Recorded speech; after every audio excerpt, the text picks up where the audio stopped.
Hit and run से जयपुर का इलाका दहल गया है। तेज रफ्तार ऑडी ने 16 लोगों को कुचल दिया।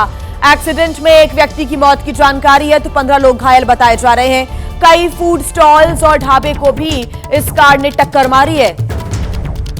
आपको बता दें कि एसएमएस अस्पताल में सभी घायलों का इलाज चल रहा है। सीएम भजनलाल शर्मा ने हादसे पर दुख व्यक्त किया है। बड़ी खबर इस वक्त हम आपको बता रहे हैं, जहां पर एक बार फिर से एक लग्जरी कार का जो तांडव है वो देखने को मिला। तेज रफ्तार ऑडी कार ने 16 लोगों को टक्कर मार दी। रौंदते हुए ये कार आगे बढ़ती हुई नजर आई। इस एक्सीडेंट में एक व्यक्ति की मौत की जानकारी है तो वहीं 15 लोग घायल बताए जा रहे हैं। आप तस्वीरें देख सकते हैं कैसे पूरा इलाका यहां पर तहस नहस नजर आ रहा है। तमाम जो फूड स्टॉल्स हैं उसको भी टक्कर मारते हुए, ढाबे को टक्कर मारते हुए कार आगे बढ़ती हुई चली गई। कई यहाँ पर जो फूड स्टॉल्स हैं वो पलटे हुए नजर आ रही हैं, क्षतिग्रस्त हो गए हैं, काफी ज्यादा नुकसान हुआ है। और उस ऑडी कार की भी तस्वीर आपके सामने, इस ऑडी कार भी इसकी जो हालत है वो भी आप देख सकते हैं कैसी क्षतिग्रस्त स्थिति में नजर आ रही है। सभी घायलों का इस वक्त एसएमएस अस्पताल में इलाज चल रहा है। तो वहीं आपको बता दें कि एक व्यक्ति की मौत की जानकारी है। फिलहाल जानकारी ये मिल रही है कि हिरासत में लेकर पूछताछ यहां पर शुरू कर दी गई है पुलिस के द्वारा। हादसे से जयपुर दहल उठा है। तेज रफ्तार ऑडी ने 16 लोगों को कुचल दिया।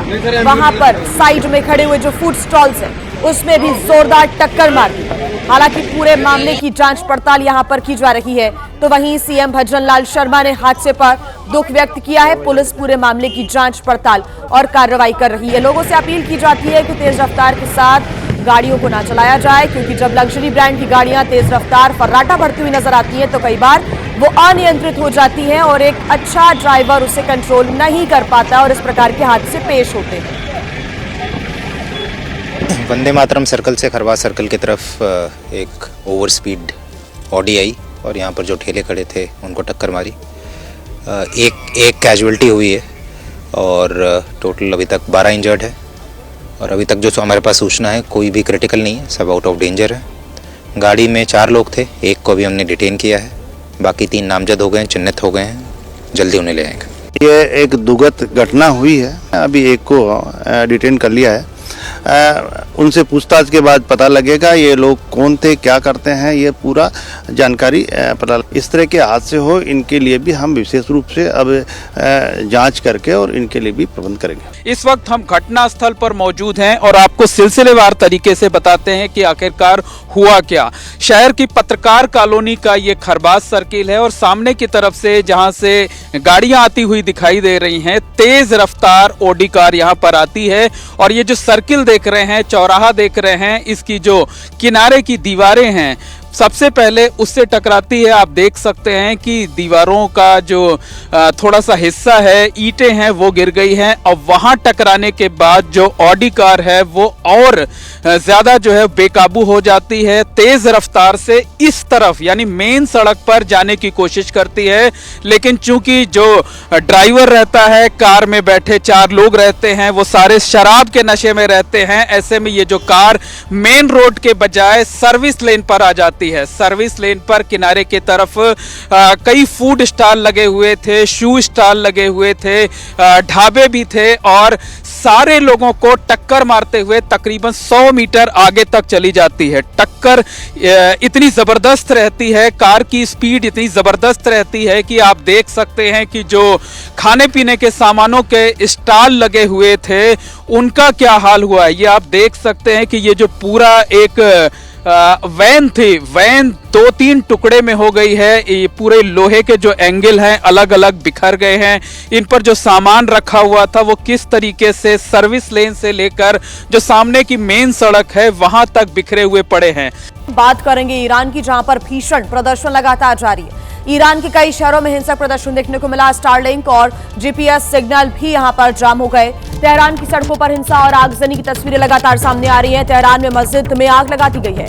शिराज शहर में एक बैंक को भी आग के हवाले कर दिया गया। झंडे लहराए गए, आग के हवाले यहां पर कर दिया गया। प्रदर्शनकारियों के द्वारा जमकर नारेबाजी की गई। हमदान शहर की बात करें तो यहां पर झंडा लेकर उग्र प्रदर्शन किया गया है और अब तक 62 प्रदर्शनकारियों की मौत हो चुकी है। तो वहीं 2300 से ज्यादा जो लोग हैं वो अब तक अरेस्ट किए जा चुके हैं। तो बड़ी खबर इस वक्त हम आपको बता रहे हैं, लगातार ईरान में जनता का आक्रोश सत्ता के खिलाफ है और सड़कों पर उतरकर प्रदर्शन किया जा रहा है।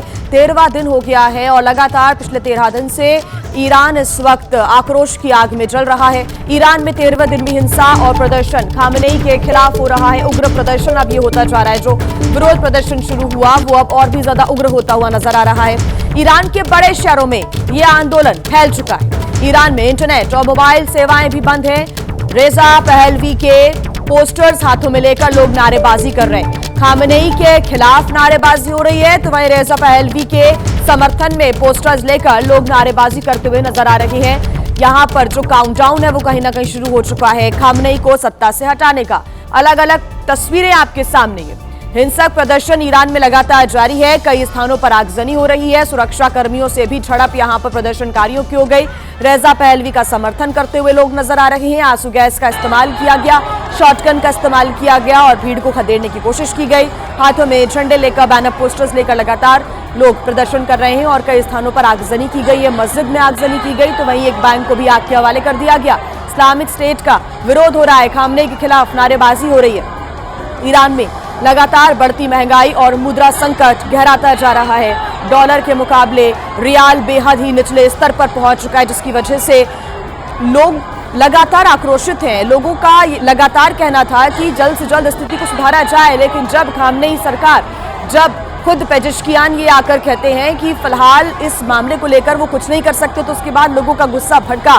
पहले हड़ताल के साथ इस पूरे विरोध की शुरुआत हुई थी दिसंबर 2025 में, लेकिन ये जो लड़ाई है वो बहुत पुरानी है। अब लेकिन लोगों का जो गुस्सा है खासतौर से खामेनेई के खिलाफ, वो अब खुलकर सामने आ रहा है। ये संदेश कहीं ना कहीं देता है कि अब जनता खामेनेई सत्ता से डरती नहीं है।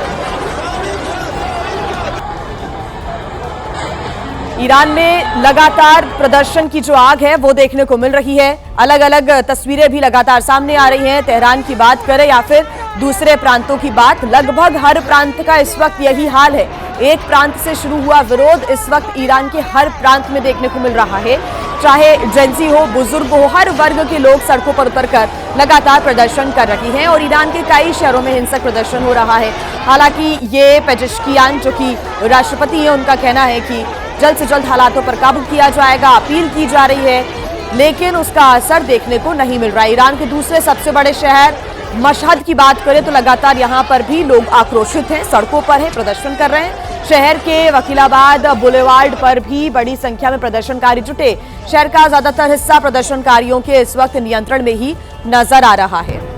तेहरान के एक और जिले मोशीरिये की बात करें तो यहां पर भी विरोध की आग लगी हुई है। इस्लामिक शासन के खिलाफ रात भर प्रोटेस्ट होता रहा तो वहां की म्युनिसिपैलिटी डिस्ट्रिक्ट की एक बिल्डिंग में आग लगा दी गई है। तो सरकारी संपत्तियों को बहुत ज्यादा नुकसान यहां पर पहुंच रहा है और अब तक अगर हम बात करें तो कई प्रदर्शनकारियों की और सुरक्षा बलों के जवानों की भी मौत हो चुकी है। दूसरी तरफ कई लोगों को हिरासत में भी लिया गया है, गिरफ्तार किया गया है। पश्चिमी तेहरान के चिटगर में भी भारी संख्या में प्रदर्शनकारी जुटे। प्रदर्शनकारियों को भगाने के लिए पैरामिलिट्री फोर्स ने आंसू गैस के गोले दागे, साउंड बम का इस्तेमाल भी किया, लेकिन प्रदर्शनकारी वहां से हटे नहीं, डटे रहे। तो ये तस्वीरें भी आप देख रहे हैं, इनको यहां से हटाने के लिए कई प्रकार के जो प्रयास है वो किए जा रहे हैं। पैरामिलिट्री फोर्सेस तैनात की गई हैं और उन्होंने आंसू गैस का इस्तेमाल किया है, शॉटगन का इस्तेमाल किया जा रहा है, साउंड बम का इस्तेमाल हो रहा है ताकि यहां से इस भीड़ को तितर बितर किया जा सके। लेकिन जो प्रदर्शनकारी हैं वो सड़कों पर डटे हुए हैं। और इस बीच एक बड़ी खबर आपको हम बता दें, अमेरिकी राष्ट्रपति ट्रंप ने ईरान को खुली धमकी दे दी है। प्रदर्शनकारियों पर अगर गोली चली तो एक्शन होगा। ट्रंप ने कहा एक बार फिर ईरान फिलहाल बड़ी मुश्किल के दौर पर है और हालात पर लगातार नजर हम रखे हुए हैं। डोनाल्ड ट्रंप ने एक बार फिर से ये साफ कर दिया है कि अगर प्रदर्शनकारियों पर गोली चलाई तो हम फिर एक्शन लेंगे। इसके पहले जब ये प्रोटेस्ट शुरू हुआ था तब से अमेरिकी राष्ट्रपति डोनाल्ड ट्रंप इस बात को दोहरा रहे हैं कि अगर लोगों को मारा गया तो फिर हम हमला करेंगे। We're watching the situation very carefully. I've made the statement very strongly that if they start killing people like they have in the past, we will get involved. We'll be hitting them very hard where it hurts. And that doesn't mean boots on the ground, but it means hitting them very, very hard where it hurts. So they've done a bad job. They've treated their people very badly, and now they're being paid back. तो देखिए, शुरुआत से ही Donald Trump लगातार ये ऐलान कर चुके हैं, चाहे जेडी वैंस हो या फिर डोनाल्ड ट्रंप, दोनों इस बात को पहले से ही साफ कर चुके हैं कि अगर ईरान में जो प्रदर्शनकारी हैं उन पर अगर हमला किया गया तो उसके बाद अंजाम ईरान को भुगतना पड़ेगा।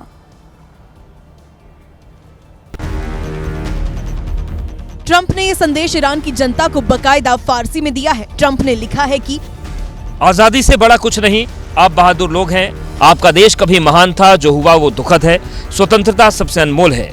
इस्लामिक रिपब्लिक की सरकार बहुत बुरी स्थिति में है और मैंने उनसे कहा है कि अगर वो ईरान के लोगों को मारना शुरू करते हैं तो हम उन पर बहुत जोरदार ताकत से हमला करेंगे। इधर ट्रंप गरजे, उधर खामनेई ने भी पलटवार करते हुए अमेरिका को सीधी चेतावनी दे डाली। जहाँ तक ट्रंप की बात है, वो अहंकार और घमंड से भरा बैठा है। ट्रंप के हाथ 1000 से ज्यादा ईरानियों के खून से सने हैं, फिर भी वो कहते हैं कि वो ईरान के समर्थक हैं। इस बीच ब्रिटिश मीडिया को सौंपी गई खुफिया रिपोर्ट में ये दावा किया गया है कि खामनेई अपने पूरे परिवार और सहयोगियों समेत मॉस्को भागने की तैयारी में है। देखिए, इस बीच एक बड़ी खबर आपको बता दें, ईरान के हालात पर कई देशों ने चिंता व्यक्त की है। फ्रांस, जर्मनी और ब्रिटेन ने ईरान सरकार की निंदा की है। प्रदर्शनकारियों पर फायरिंग की निंदा भी कई देशों के द्वारा की जा रही है और चिंता व्यक्त पूरे हालातों को लेकर कई देश कर रहे हैं, चाहे फ्रांस हो, जर्मनी हो या फिर ब्रिटेन। ईरान सरकार की यहां पर निंदा की गई है, प्रदर्शनकारियों पर फायरिंग की निंदा की गई है। कई प्रदर्शनकारियों की इस बीच आपको बता दें कि मौत हुई है। ऐसे में दूसरे देश इस पूरी कार्रवाई का यहां पर विरोध भी करते हुए नजर आ रहे हैं। ईरान के निर्वासित प्रिंस रेजा पहलवी का संदेश यहां पर सामने आया है। बड़ी खबर आपको बता दें, सोशल मीडिया एक्स पर उन्होंने पोस्ट किया है। पहलवी ने प्रदर्शनकारियों का हौसला बढ़ाया है।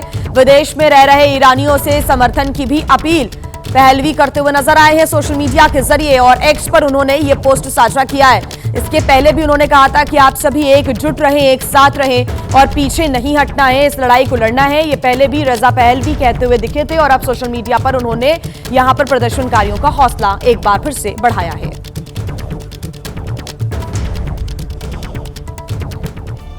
एक और बड़ी खबर आपको बता दें, अमेरिका ने एक और तेल टैंकर पर कब्जा किया है। कैरेबियन सागर में टैंकर ओलिना को पकड़ा है। अमेरिकी सेना ने तेल टैंकर को कब्जे में किया है। वेनेजुएला आने जाने वाले तेल टैंकर पर अमेरिका लगातार ये उनको निशाना बना रहा है और अब जानकारी ये मिल रही है कि एक और तेल टैंकर पर अमेरिका ने किया है कब्जा। कैरेबियन सागर में टैंकर ओलिना को पकड़ा है। अमेरिकी सेना ने तेल टैंकर को अपने कब्जे में कर लिया है। जानकारी मिल रही है कि वेनेजुएला आने जाने वाले तेल टैंकर्स पर अमेरिका लगातार अपना निशाना बनाए हुए है। इसके पहले वेनेजुएला के राष्ट्रपति को बंदी बनाते हुए वेनेजुएला के कई शहरों पे अमेरिका हमला कर चुका है और इसके बाद से अमेरिका की इस प्रकार की जो कार्रवाई है वो खुले तौर पर सामने आ रही है। हालांकि कई आरोप इस बीच अमेरिका ने लगाए हैं, चाहे वो ड्रग्स तस्करी को लेकर हो या फिर दूसरे आरोप, लेकिन इस बीच तेल टैंकर पर लगातार कब्जा करता हुआ अमेरिका नजर आ रहा है। तो वहीं अमेरिकी राष्ट्रपति ट्रंप ने किया है बड़ा ऐलान। तेल बेचने को लेकर राजी हुआ वेनेजुएला। 50 मिलियन बैरल तेल बेचने पर बात बन गई है। ट्रंप ने अंतरिम सरकार की तारीफ भी की। भारत को भी मिलेगा वेनेजुएला से तेल, ये ट्रंप कहते हुए आए हैं नजर। एक बार फिर से अमेरिका के राष्ट्रपति डोनाल्ड ट्रंप ने एक बड़ा ऐलान किया और एक बड़ा दावा भी किया है। ऐलान ये किया है कि तेल बेचने को लेकर वेनेजुएला राजी हो चुका है।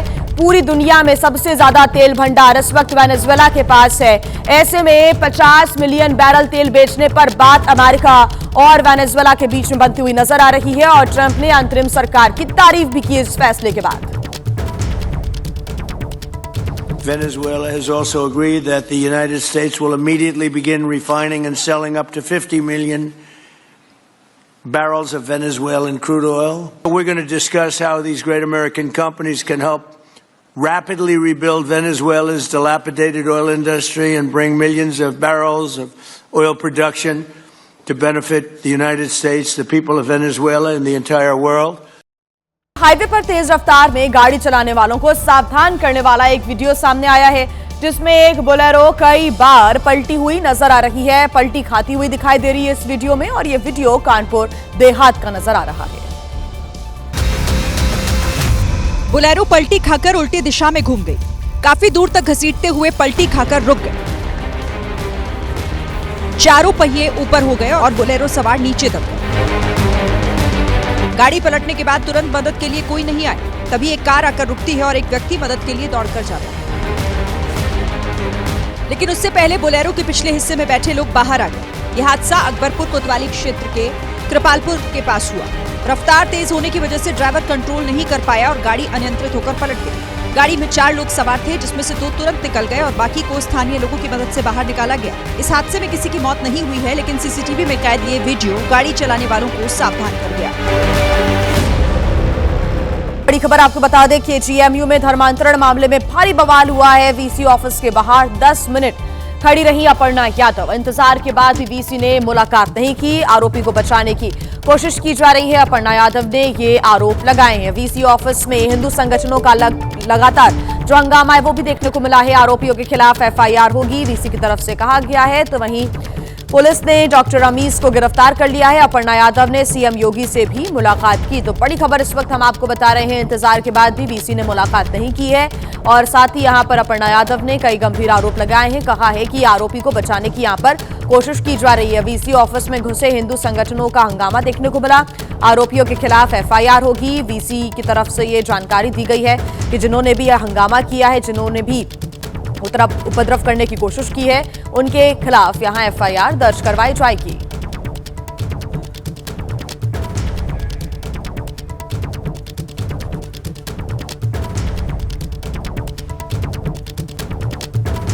तो आरोपी को बचाने की यहां पर कोशिश की जा रही है। अपर्णा यादव ने कई गंभीर आरोप लगाए हैं। वीसी ऑफिस में हिंदू संगठन घुसे, उन्होंने जमकर हंगामा किया और अब वीसी की तरफ से कहा गया कि आरोपियों के खिलाफ एफआईआर होगी। यूपी महिला आयोग की उपाध्यक्ष अपर्णा यादव केजीएमयू के वाइस चांसलर से मिलने पहुंची तो उनके साथ बड़ी संख्या में हिंदूवादी संगठन के कार्यकर्ता भी पहुंच गए और वाइस चांसलर के दफ्तर में जमकर तोड़फोड़ की। अपर्णा यादव का आरोप है कि वो काफी देर तक इंतजार करती रही, लेकिन वाइस चांसलर उनसे मिलने नहीं आई। जो ये पूरी परमिशंस नहीं थी, 2 साल के साक्ष्य थे और उस व्यक्ति विशेष को बचाने का कार्य करा है। ये किसकी शय पे हो रहा है, ये एक बहुत बड़ा प्रश्न है। उधर यूनिवर्सिटी की विशाखा कमेटी ने महिला डॉक्टर के धर्मांतरण मामले में फरार आरोपी डॉक्टर रमीजुद्दीन के खिलाफ कड़ी कार्रवाई की सिफारिश की है। केजीएमयू पहले ही आरोपी डॉक्टर रमीजुद्दीन को सस्पेंड कर चुका है। पुलिस ने उस पर 50,000 का इनाम घोषित कर रखा है और उसके माता पिता को गिरफ्तार कर लिया है और अब उसके लखनऊ और पीलीभीत वाले घर की कुर्की की तैयारी है। एक बड़ी खबर आपको बता दें, बड़ा अपडेट। 3 दिन के गुजरात दौरे पर प्रधानमंत्री नरेंद्र मोदी सोमनाथ मंदिर से उनका ये जो दौरा है वो शुरू होने जा रहा है। सोमनाथ स्वाभिमान पर्व में प्रधानमंत्री शामिल होंगे। सोमनाथ मंदिर में पूजा अर्चना भी करेंगे प्रधानमंत्री नरेंद्र मोदी। मंदिर में होगा 72 घंटों का ओंकार जप। प्रधानमंत्री नरेंद्र मोदी का ये 3 दिन का गुजरात दौरा बेहद महत्वपूर्ण माना जा रहा है और सोमनाथ मंदिर में वो पहुंचेंगे, पूजा अर्चना करेंगे और सोमनाथ मंदिर के साथ ही उनका जो गुजरात का दौरा है वो शुरू होने जा रहा है। सोमनाथ स्वाभिमान पर्व में भी शामिल होंगे। आज गुजरात पहुंचेंगे प्रधानमंत्री नरेंद्र मोदी। सोमनाथ स्वाभिमान पर्व में हिस्सा लेंगे। क्या कुछ उनका कार्यक्रम है 3 दिनों में, आपको बता दें। रात 8 बजे ओंकार जाप में भी प्रधानमंत्री हिस्सा लेंगे। साथ ही साथ कल सोमनाथ मंदिर के दर्शन करेंगे, पूजा अर्चना करेंगे, बाबा का आशीर्वाद लेंगे। कल राजकोट में वाइब्रेंट गुजरात क्षेत्रीय सम्मेलन का उद्घाटन भी प्रधानमंत्री करेंगे।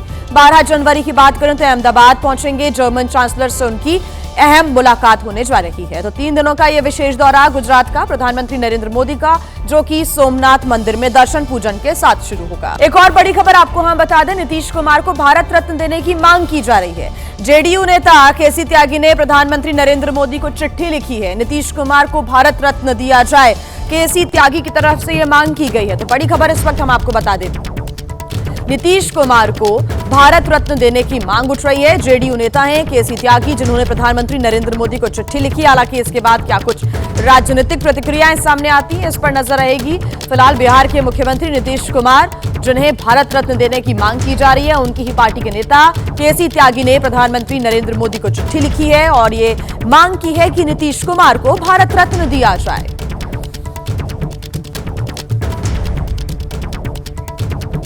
आइए अब बात करेंगे सीएम योगी आदित्यनाथ के प्रयागराज दौरे की। माघ मेले में शामिल होंगे सीएम योगी आदित्यनाथ। मौनी अमावस्या की तैयारियों का जायजा भी सीएम योगी लेंगे। 7 घंटे तक प्रयागराज में रहेंगे सीएम योगी आदित्यनाथ। प्रयागराज में स्नान और गंगा आरती भी करेंगे।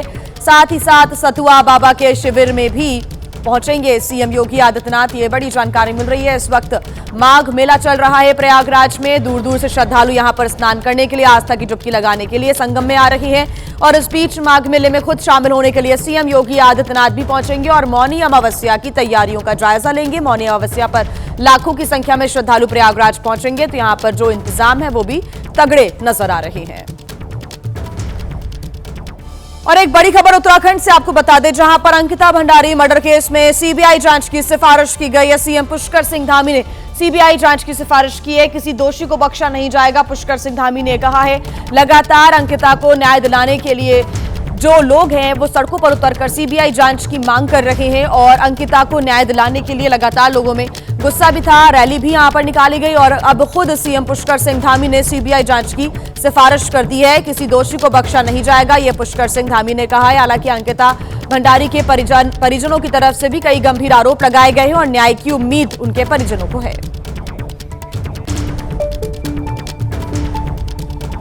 मैंने उनके माता पिता से बात की है और उन्हीं के द्वारा बातचीत में कहा गया है कि सीबीआई की जांच होनी चाहिए इस प्रकरण में, जिसका सम्मान करते हुए हम इस मामले की जांच सीबीआई से कराने की संस्तुति कर रहे हैं। आइए अब खबरों में आगे बढ़ते हैं। बहुत से लोग सिर्फ कार, स्कूटर या फिर कोई और गाड़ी चलाना जानते हैं, लेकिन उन्हें गाड़ी चलाने के नियम की जानकारी नहीं होती, नियम कानून नहीं मालूम होते। ऐसे में कभी कभी वो हादसों के शिकार भी हो जाते हैं। एक रिपोर्ट आपको दिखाते हैं।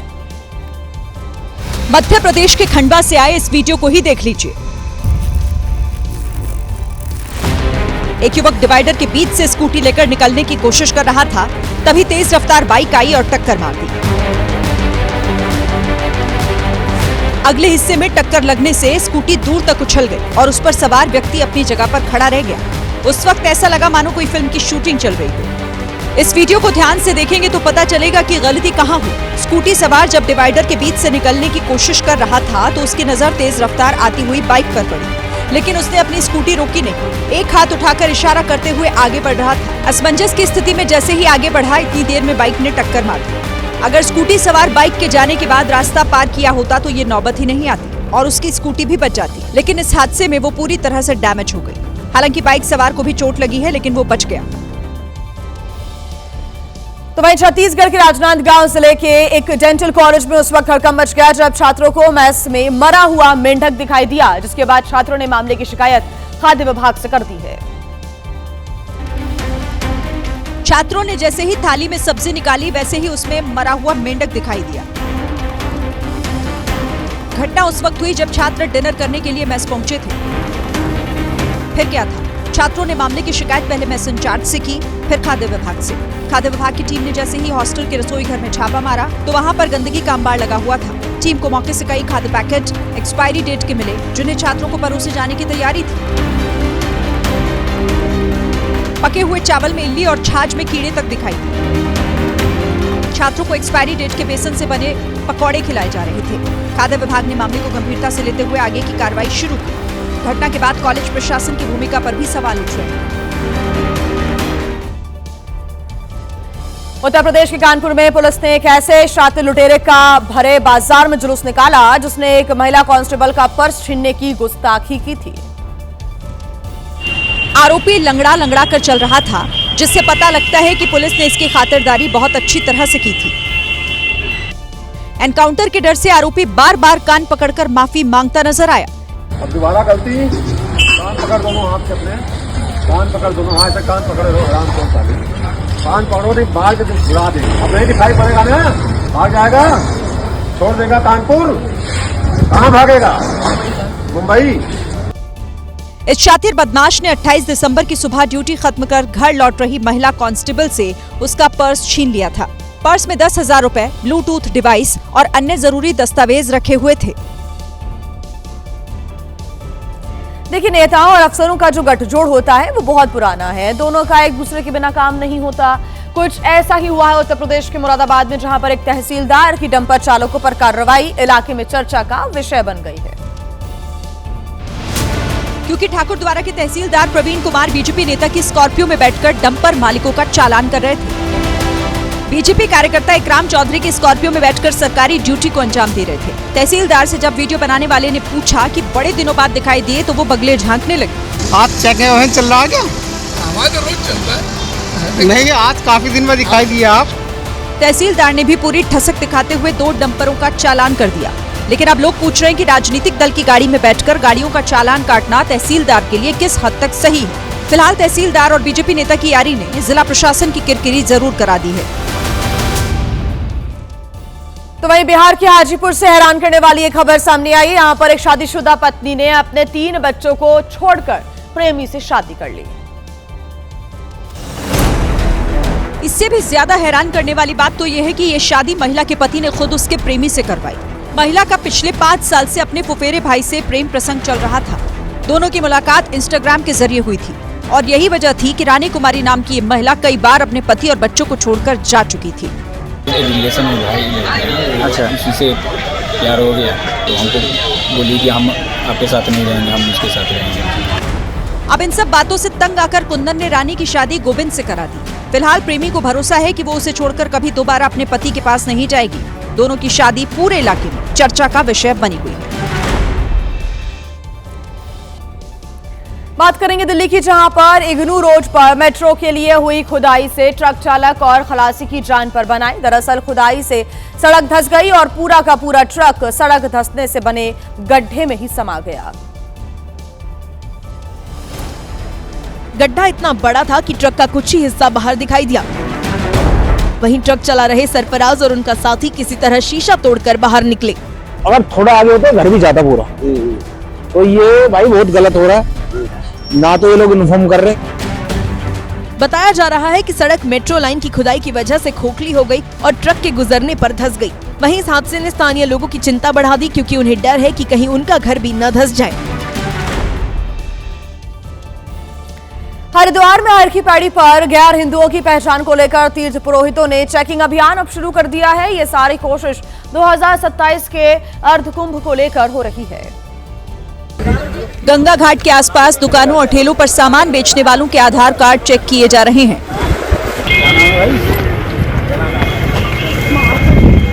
एक एक दुकानदार से उसका नाम पता पूछा जा रहा है, ताकि मालूम किया जा सके कि कोई गैर हिंदू पवित्र क्षेत्र में व्यापार तो नहीं कर रहा। पिताजी का क्या नाम है? साधु संतों का आरोप है कि कुछ गैर हिंदू लोग श्रद्धालुओं की आस्था से खिलवाड़ करते हैं। कोई भी व्यक्ति हो वो वहाँ पर अपना आधार कार्ड लेकर रखे, और क्या होता है कि उन्हीं की आड़ में कुछ विधर्मी लोग, कुछ इस प्रकार के अलग जो हमारे धर्म विरोधी लोग हैं, गैर धर्मी लोग हैं, वो आकर उसका लाभ उठाकर हमारे श्रद्धालुओं की आस्था को खंडित करते हैं। 2027 अर्धकुंभ से पहले गंगा घाट के आसपास इस तरह के अभियान पर सवाल भी उठाए जा रहे हैं।